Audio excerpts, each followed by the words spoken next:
بسم اللہ الرحمن الرحیم۔ ہم سے محمد بن سنان نے بیان کیا، کہا ہم سے فلیح نے بیان کیا۔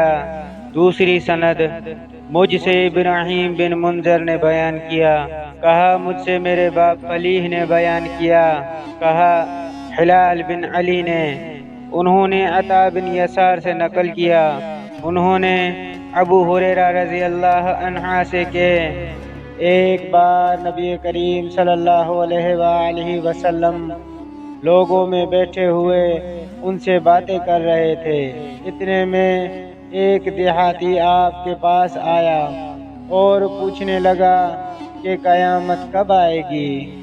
آپ صلی اللہ علیہ وآلہ وسلم اپنی گفتگو میں مصروف تھے۔ بعض لوگ جو مجلس میں تھے کہنے لگے، آپ صلی اللہ علیہ وآلہ وسلم نے دیہاتی کی بات سنی لیکن پسند نہیں کی، اور بعض کہنے لگے کہ نہیں بلکہ آپ نے اس کی بات سنی ہی نہیں۔ جب آپ صلی اللہ علیہ وآلہ وسلم اپنی بات پوری کر چکے تو میں سمجھتا ہوں کہ آپ صلی اللہ علیہ وآلہ وسلم نے یوں فرمایا، وہ قیامت کے بارے میں پوچھنے والا کہاں گیا؟ اس دیہاتی نے کہا، یا رسول اللہ، میں موجود ہوں۔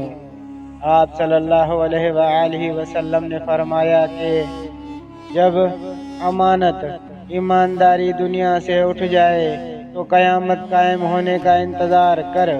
اس نے کہا، ایمانداری اٹھنے کا کیا مطلب ہے؟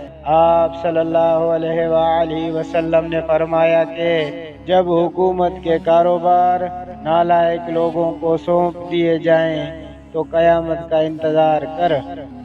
صحیح بخاری، حدیث نمبر 59۔